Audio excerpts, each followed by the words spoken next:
kelas saya lagi berdiri. Tetapi pas ngelihat saya reaksinya berbeda. Kayak yang shock. Saya lupa inget, disebutnya itu kakek ronda. Oh, kakek ronda. Saya jurit malam. Kita ke satu jalan. Saya menemukan jalan yang bercabang. Ketika saya cek itu jalannya tidak bercabang.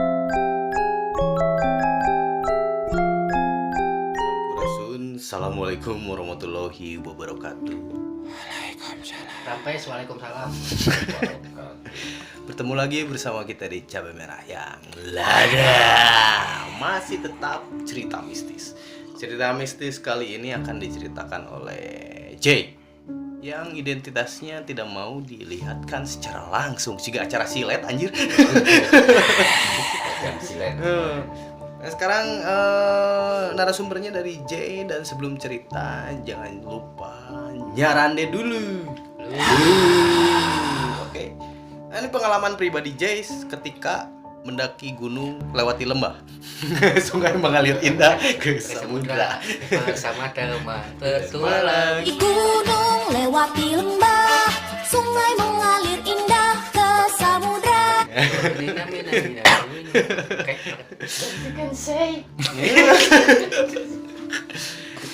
Ketika mendaki gunung mana J?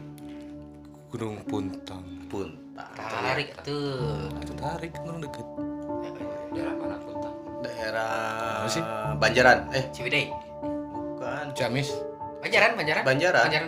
Oh iya benar Banjar. Banjaran, Puntang daerah Banjaran.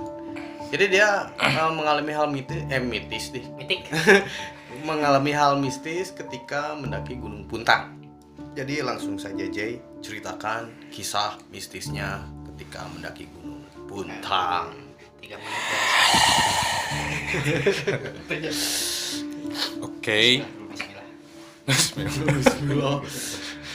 Oke, jadi ini pengalaman pribadi saya di tahun 1998. Soalnya kalau baru lahir. 1945 saya belum lahir. Iya. Saya baru lahir itu. Baru lahir. 98. Oh iya. Ya, terserah. Ya.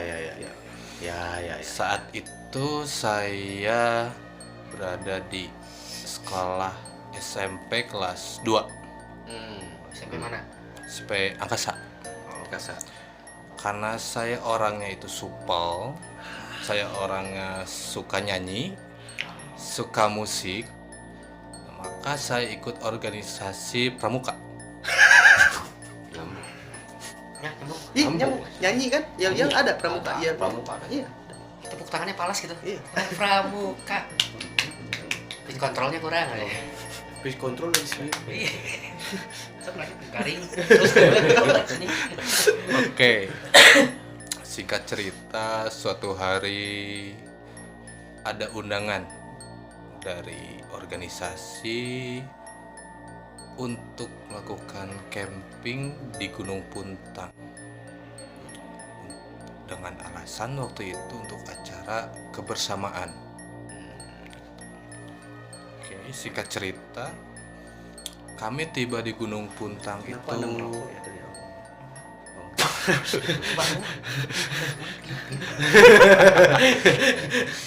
Nah, aing atau mah cicing Parah. Terus? Oke, waktu itu kami tiba pagi hari. Nah, setelah kami tiba itu ada kakak kelas. Oh, Kakak kelas. Oh, dulu bahasanya kakak. Kakak. Oh, kakel. Kalau kesel itu mengkel. Uratnya mengkel. Meringkal. Oh, berikan. Jauh. Oke. Kakak itu sebelum kita melakukan aktivitas bilang kepada saya, Jay, kalau camping jangan mikir yang macam-macam. Oh, oke. Saya nggak akan mikir yang macam-macam. Oke. Kamu istirahat sejenak pagi-pagi. Setelah siang tiba, kami tidak langsung mendaki dan mendirikan tenda, tetapi kami melakukan permainan dulu, yaitu Flying Fox. Oke. Day 1. Hari ke-1. Oh, hari ke-1. Hari ke-1. ketika saya mau mengikat tambang untuk Flying Fox itu, salahnya saya lupa dengan peringatan kakak kelas. Itu jangan mikir macam-macam. Bikin macam-macam itu ya. Saya mikir ke sana ke sini, Apa yang dipikirin? pikirannya macam-macam. Tadi saya udah bilang pikirnya macam-macam. Nah, ketika saya menarik tambang itu kan, kalau menarik tambang saya posisi berada di tengah. Saya hanya fokus ke depan. Tambang itu saya lilitkan lah di tangan saya. Ketika komandan itu teriak, tarik, sis, Semongko.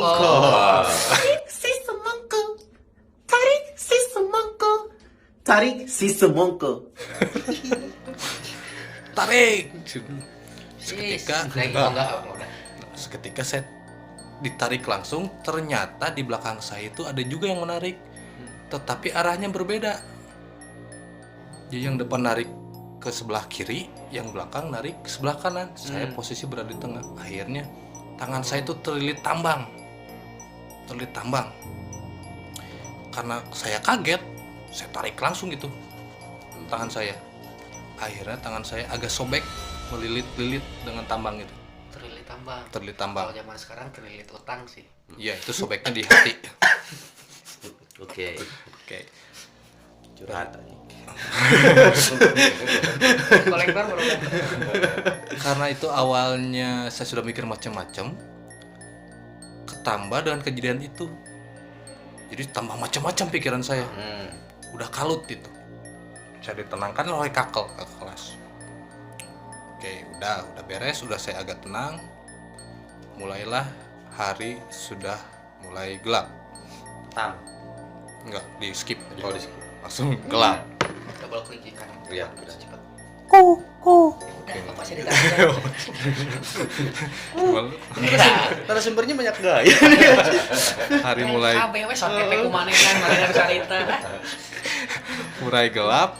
Akhirnya kami disuruh untuk mendirikan tenda. Itu posisinya dekat kolam cinta. Kalau yang sudah pernah saya sering pernah. ke Puntang tahu itu namanya kolam cinta. Pernah. Belum ya. Jadi kolamnya itu berbentuk hati. Iya. Lope. Iya. Love. Tapi keadaannya waktu itu kolam itu kering. Saya. Oke. Karena masih kemarau. Saya pernah main bola di situ. Ya, Kolam cintanya gitu. Iya. Karena kering gitu. Saya nggak peduli. Oke, terusin anjing. Nah, bereslah kami mendirikan tenda. Akhirnya itu disuruh tidur sekitar jam 9 lah, suruh tidur. Nah, karena saya susah tidur waktu itu, saya guling sana guling sini. Nah, akhirnya tenda saya melihat cahaya center, tapi cahaya yang tidak biasa. Cahaya itu nyala mati. Saya pikir ini kakak kelas lagi patroli nih, kontrol. Oh iya, kakak kelas. Tapi kan ada beberapa cahaya tuh di sana, cahaya remang-remang, sehingga kain tenda tuh agak berbayang gitu kalau ada yang lewat kan. Iya. Nah, setelah itu cahaya mendekat dan ada bayangan lewat. Oh, itu kakak kelas yang lewat. Loh, tapi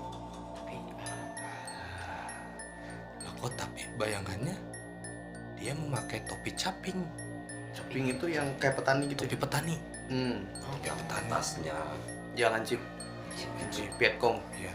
Raiden kalau di Mortal Kombat mah. Iya, yang kayak tumpeng. Iya. Nah, kok pakai topi caping? Saya masih positive thinking. Itu masih mungkin kakak kelas aja yang pakai topi petani. Sudah saya biarkan lah. Akhirnya saya tertidur.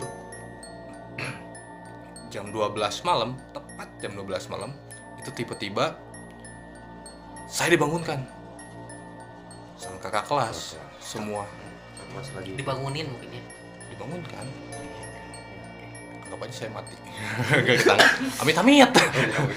Ya dibangunin lah sama kakak kelasnya karena lagi tidur. Dengan tiba-tiba kaget kan saya, kaget. Jadi saya masih setengah ngantuk gitu. Ternyata jam 12 malam itu ada acara jurit malam. Sianya dulu mata di malam. Jurit malam suatu tempat. Dipaksa bangun gitu ya.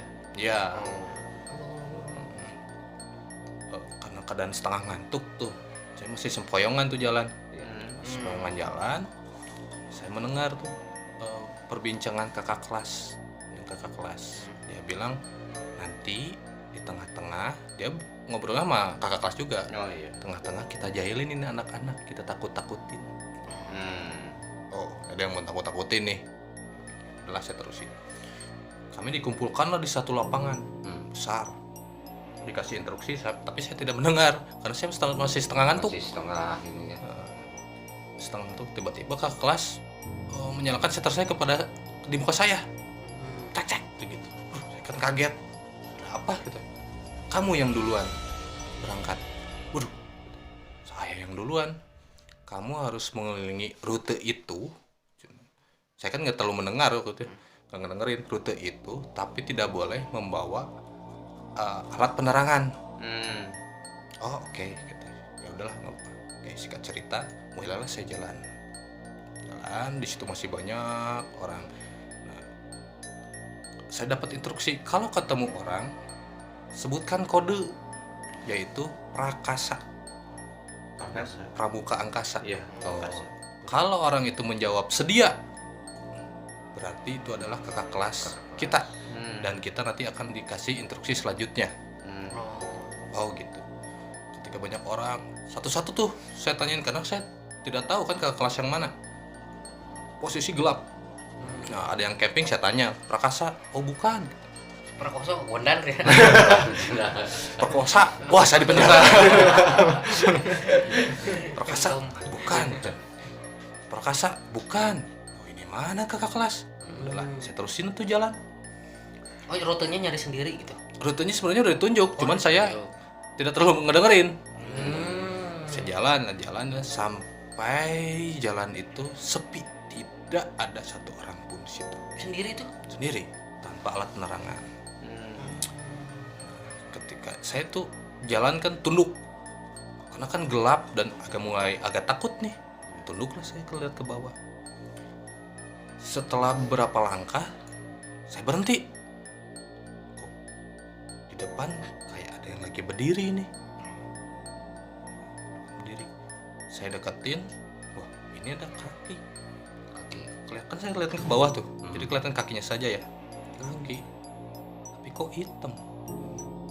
Oh, mungkin karena gelap. Saya lihatlah ke atas. Ketika saya lihat ke atas, ternyata entah itu apa, tinggi sekali dan hitam legam. Tinggi hitam. Dalam pikiran saya, ini pasti minum Hilo. Anjing. Bukan ke atas, bukan ke samping gitu. Kalau minum berarti gendut dia. Iya.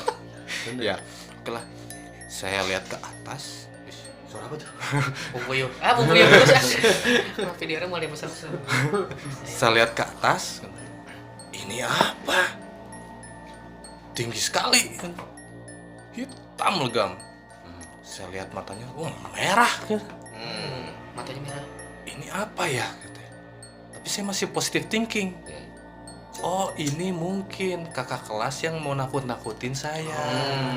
Karena saya kan waktu tadi ngedengar Ukuran kakinya ukuran kaki. kasih nurut tuh.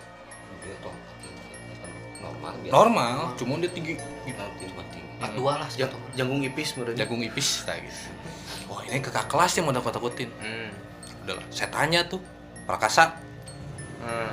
Diem aja. Prakasa masih diem juga. Ini kenapa diem aja? Saya lihatlah ke belakang itu. Wah, ternyata jalannya bercabang. Karena belum pakai pentin. Jadi bercabang. Gitu. Saya ke disaksi dulu. Saya lihat jalannya bercabang. Kan saya tidak mendengarkan instruksi nih. Saya harus jalan kemana ini? Akhirnya saya coba tanyalah kepada yang tadi. Yang bergoyang. Yang tadi entah itu orang atau makhluk, karena saya mengambil positive thinking untuk kakak kelas, saya anggap itu orang. Nah, saya tanyalah, ini jalannya kemana? saya lagi jurit malam. Dia nggak ngomong, Tapi ada mukanya. nggak kelihatan gelap, cuman matanya aja yang terang. Dia nunjukin arahnya. Dia ngangkat tangan kiri, berarti ke arah kiri kan? Kalau dari arah saya berarti arah kanan tuh. Oh, ke sana. Oke, ke sana. Ya udah, jalan ya saya ikutin arahan dia. Kok ini nggak ada siapa-siapa? Makin sini makin kecil tuh jalan. Jalannya. Makin kecil, makin gelap. Ini kemana? Tapi kan kagok nanggung. Saya udah setengah jalan. Akhirnya saya teruskan. Pas teruskan, akhirnya saya menemukan jembatan gantung. Wais. Jembatan Itu gantung. yang ada pohon yang dirantai itu kan? Hah? Ada pohon yang pikirannya pakai rantai-rantai itu kan? Waktu itu belum ada. Belum dirantai ya. Belum ada. Itu mulai itu 2000. Belum dirantai, masih jinak pohonnya. Jadi Saya melihat jembatan gantung. Tapi ketika melihat jembatan gantung, saya lihat sungai di bawahnya itu dangkal dan tidak ada airnya. Heeh. Loh, ini jembatan beneran apa bukan ya? Tapi karena tidak ada jalan lain, saya beranikan diri lah mencoba melewati jembatan itu. Jembatan gantung itu kan goyang-goyang ya? Goyang-goyang. Goyang-goyang gitu. Bilang dotan di sini. Ya, goyang-goyang sampai ujung jalan. Akhirnya saya nyampe nih melewati jembatan. Jalan lah. Jarak sekitar 10 meter, saya melihat ada bangunan putih. Ini apa bangunan putih? Saya dekati tuh bangunan putih. Dan ternyata, wah di situ saya lega. Akhirnya saya menemukan pos Oh. yang dijaga oleh kakak kelas. Mm-mm. Saya bergegas langsung mendekati pos itu. Ternyata pas ke pos itu benar ada kakak kelas saya lagi berdiri. Tetapi pas ngelihat saya reaksinya berbeda. Kayak yang shock, kaget. Dia cuma ngeliat gini tanpa berkata apa-apa. Saya kan prakasa gitu. Dia cuma ngomong sedia, diam aja. Akhirnya tunggu sebentar di sini. Dia manggil temennya. Berdua lah datang. Entah mereka berbicara apa kan tidak terdengar dari jauh. Tapi saya bisa ngeliat mimiknya tuh, mimik wajahnya panik gitu ya. kayak yang panik, kayak yang kaget. Loh, ini ada apa gitu. Ya udah, kamu ikut saya. Ikutlah di bawah saya. Saya dibawa ke tempat tenda semula. Oh, yang start join Start di situ. seperti ya, tenda semula. Kalau kita lagi betul. Hmm? Kalau kita. Ya, kamu tunggu di sini ya. Loh, saya harus kemana lagi kak? Enggak, kamu udah beres. Loh, oh oke, mungkin jurit malamnya cuma segitu pendek. Saya mikir gitu. Oke, kak kelas pergi. Saya menunggu sendiri di situ tuh di Tenda tuh. tenda Di tenda. di api unggun. Ada api unggun lah. Akhirnya mulai datang 1, 2 sampai orang yang sekitar kelima, orang-orang mulai panik gitu. Saya tanya kenapa, ternyata banyak tersesat. Saya pikirnya oh mungkin yang di cabang itu saya kan ke kanan, mereka pada ke kiri, harusnya ke kanan, saya bilang gitu, jadi cepat. Oh gitu, udahlah. Akhirnya karena lama saya masih ngantuk, tidurlah saya. Tidur bangun pagi, kami istirahat. Setelah istirahat saya dipanggil sama kakak kelas. Fajar, kamu sini, ada yang saya mau tunjukin. Tuh. Namanya Fajar. Iya, Oh iya. Udah pada tahu dah. nama panggilannya Fajar, nama aslinya Jay. Gitu. Panggil, saya dibawa sama kakak kelas itu. Bawa ke lapang yang tadi pertama mulai jurit malam. Yang ketemu itu. Buka lapang kita start. Oh. Ditanya, kamu jalurnya kemana? Emang ada apa kak? Enggak, saya cuma nanya jalur kamu kemana. Ya udah yuk, saya tunjukin. Jalan. Saya berhenti. Kak, di sini saya ketemu kakak kelas yang mencoba nakut-nakutin saya. Tapi ada yang berbeda. Jalannya kok tidak bercabang. ternyata jalan itu kalau siang cuma satu. Oh. Cuman ada ke kiri aja, tidak ada yang ke kanan. Oke. Kanan. Nah, bercabang. Di sini nggak ada yang jalan bercabang. Oh gitu. Terus maksud kamu apa? Kakak kelas nakut-nakutin kamu? Iya, kan saya ketemu malam. Nggak ada kakak kelas yang mencoba nakut-nakutin juniornya. Di situ saya mulai, loh, berarti saya malam ketemu siapa? Siapa? Oke lah. Nah, kakak kelas itu mulai curiga, banyak bertanya. Dan terakhir pertanyaannya yang paling saya kaget, kamu merasa jurit malam ini ada berapa pos? Ada motor.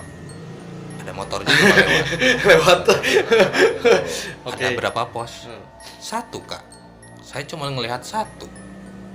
Kamu tahu nggak jarak tempuh sebenarnya dari start sampai finish itu berjarak sekitar 1 jam, Hmm. dan itu harus melalui 6 pos.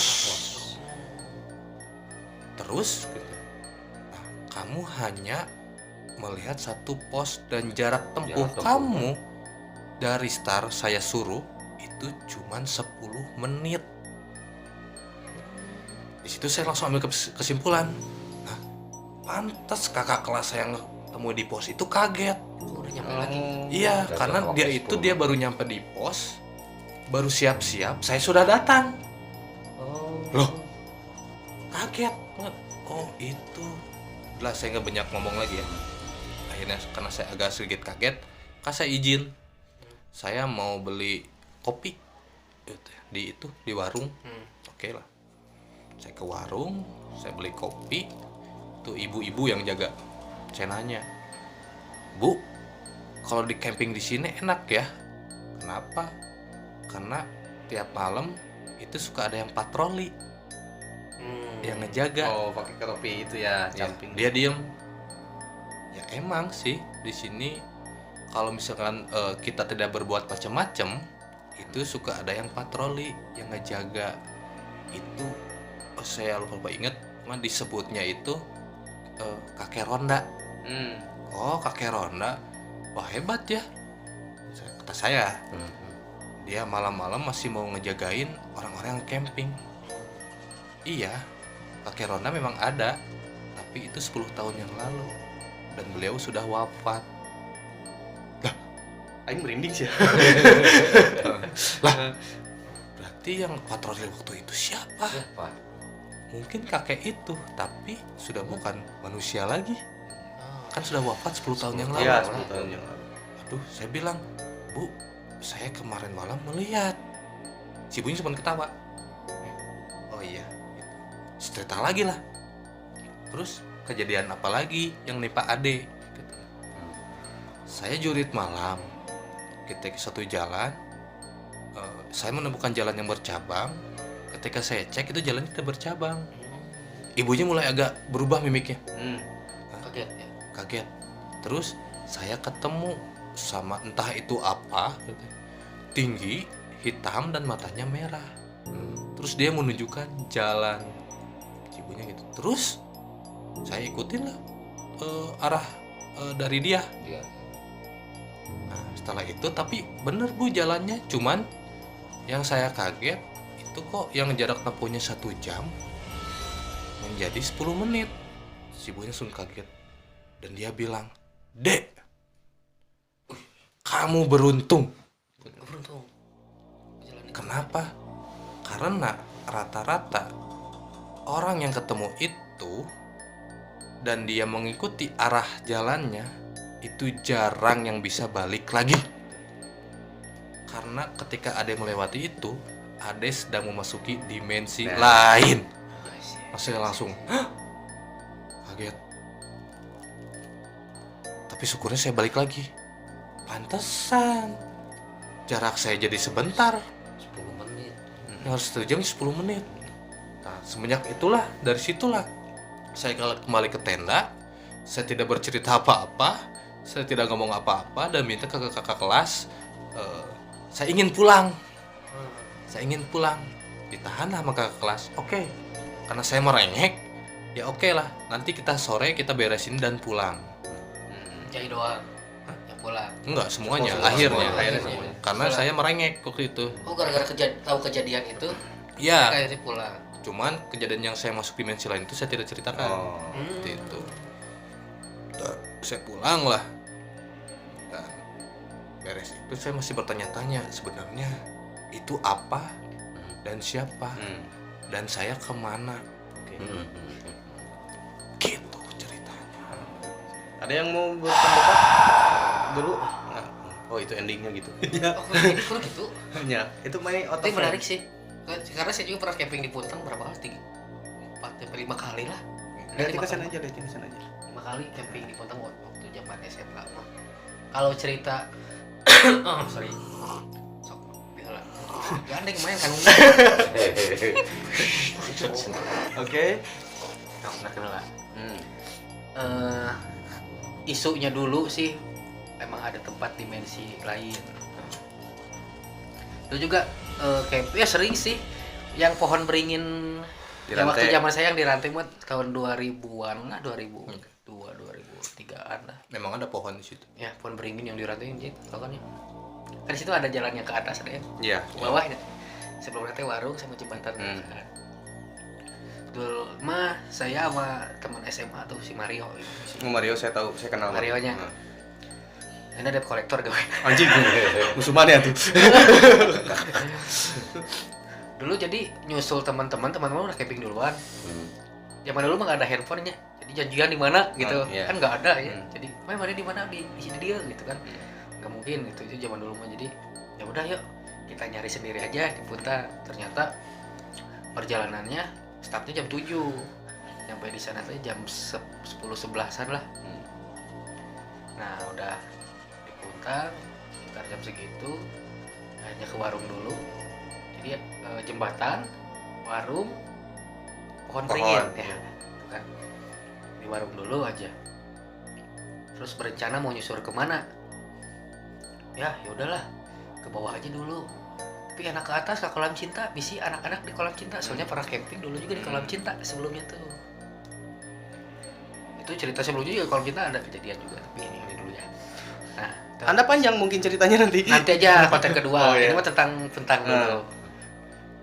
Nah, akhirnya jalan sekitar jam 12. Itu tuh. Jam 12-an ayo ah. Sare yuk, pengen tidur gitu. Capek. Ya udah yuk nyari anak-anak katanya. Jadi nyari itu bawa center sambil nyari si Idik. Si Idik kan namanya. Si Idik. Dik. Tuh. Dik. Nah, pas di pohon beringin sempat komen sebenarnya. Pohon podok di rantaian gitu ya. Udah besar tapi di rantai. Kenapa di rantai ya? Tahu inget tuh ya, gak tahu gitu. Ngobrol, mungkin ada rasa takut nih karena lihat pohon tuh kan jam 12 malam. Ada rasa takut berdua gitu. Jadi saling ngobrol aja, ngobrolin. Aduh capek ya tadi gini, yuk gini. Nah ternyata saya ke bawah itu sendiri. Oh nggak ada si Marionya teh. Saya teh jadi yuk itu lumayan panjang lah gitu, hampir 5 menitan lah, udah agak jauh. Ternyata saya ngomong sendiri, si Mario nggak ada. Saya balik lagi sambil astagfirullah. Ternyata jauh gitu kan. Pas udah di pohon beringin, langsung ke warung aja, diam, nenangin diri gitu. Mario juga lari, trot, kata, "Ay mana ke mana?" Cina, "Orang ke handap, orang ke luhur, orang ngomong sorangan, sarua orang yang ngomong sorangan." Gak ada satu di tukang, di belakang ada yang nemenin gitu. Jadi saya ngobrol, dia ngobrol, cuma pas di jalan udah pohon beringin tuh Mario ke atas ke kolam cinta, saya ke bawah ya ke solokan. Oh, misalnya di situ. Bisa di situ. Tapi seakan-akan ada yang masih bareng gitu masih ya. bareng. Jadi tiba-tiba, si Mario mana? Wah kaget. Mario juga gitu, dia kaget tapi dia lari dulu gitu. Ya emang pada ceritanya mitosnya memang Puntang itu terkenal masih sangat diangker lah gitu. Memang saya pernah syuting di channel ini. Oh gitu? Iya di Puntang. Oh tadi. Tapi ya banyaklah kejadian di sana. Gitu. Dan mungkin ini durasinya takut terlalu panjang ya, saya langsung coba jawab dulu aja. Nah, Kesimpulannya gitu ya dari Jay, cerita Jay tadi. Jadi yang saya tangkap dari cerita Jay itu makhluk yang tinggi besar itu memang ya makhluk astral di sana, dan dimensi lain itu memang ada di setiap gunung. Tidak hanya di gunung, banyak di laut, mau dimanapun ada dimensi lain. Dan memang pada umumnya orang yang ditunjukkan jalan oleh makhluk astral daerah situ ya, itu pasti tersesat kalau niat dia tidak benar. Kembali pada niat. Iya, Saya pikirannya. setengah ngantuk, jadi cuek-cuek aja. Nah, terus bukan gitu sih, Jay kenapa bisa lolos? Jadi ketika Jay masuk ke dimensi itu, nah penghuni makhluk astral di sana ngeliat Jay, anjing pusing sama anak ini, mending keluarin lagi aja. Gitu. Tidak diterima. Gitu. males ingin masalah ini. Iya, bikin masalah terus anak ini mah keluarin aja sana gitu. Bukan peliharaan ini mah. Nah, memang seperti itu. Kalau misalkan ada orang yang berpikiran dari awal untuk datang ke gunung dengan niat yang tidak benar, itu bisa jadi korban. Tidak benar tuh apa gitu? Ya pikirannya ya mesum lah, atau misalkan sompral lah, gitu kan, iya. macam-macam. Nantang. Ya nantang lah gitu. Pasti dia disesatkan. Banyak kejadian pendaki yang mengalami hal itu. Dan yang lolos itu 99% itu tidak lolos, 1% yang lolos. Oh iya. Saya 1% berarti. Seperti itu. Dan kalau misalkan orang banyak ngomong itu yang tinggi besar, hitam, matanya merah itu genderuwo biasanya. Genderuwo. Ya, biasanya gitu. Ya di Buntang emang sampai sekarang pun masih sih seperti itu. Saya sering ke sana, apalagi sekarang ada manji. Manji serem nggak ya? Anji. Oh jadi kalau di sebuah tempat itu gitu ya, ada beberapa hal yang tidak boleh itu berarti ada benarnya juga. Ya itu kembali ke diri kita masing-masing. Itu sebenarnya kan mitos. Cuman ketika niat kita ke sana, kalau misalkan wah mengatakan hal itu tidak boleh tapi dilakukan, berarti kan sama dengan nantang. Hal itu makhluk astral itu pasti terganggu gitu, karena merasa ditantang. Gimana aja manusia kalau ditantang kan tidak menerima ya. Nah kayak gitu ya, sama halnya seperti makhluk yang lain. Jadi mungkin seru lah itu. Saya baru mendengar cerita tapi merinding, aneh. Merinding, bener-bener merinding gitu. Sampai sini dulu ya cerita Buntangnya. Terima kasih Jay. Terima kasih. Jadi jangan lupa terus disimak Cabai Merah Mistisnya ya. Jadi video-video sekarang lagi ke konten mistis dulu ya, cerita-cerita mistis, karena banyak requestan juga dari luar. Coba kembali lagi ke cerita mistis, katanya gitu ya, mau tidak mau atas requestan subscriber kita jalani lagi gitu kan. Soalnya kalau ngomongin politik takut diciduk. Iya, gitu. Soalnya kalau mau jadi jin, ntar lagi puasa. Diikat. Bukan jin yang diikat, setan. Oh, setan. Enggak, kita setan yang ada, jin yang diikat, bener. Ya udah, Muhammad hati-hati ya. Tapi Jin juga lagi nunggu keputusan kan. Keputusan apa? Keputusan dari Menteri Perhubungan, menteri ini boleh nggak mudik? Oh iya, betul. Iya, betul. Lu jangan ngomongin politik dulu. Oke, mungkin sampai sini dulu di segmen cerita mistis kali ini, dan di video selanjutnya akan berbeda lagi narasumber, oke? Dan terima kasih, simak terus agar Cabai Merah kedepannya makin profesional. Dan assalamualaikum warahmatullahi wabarakatuh.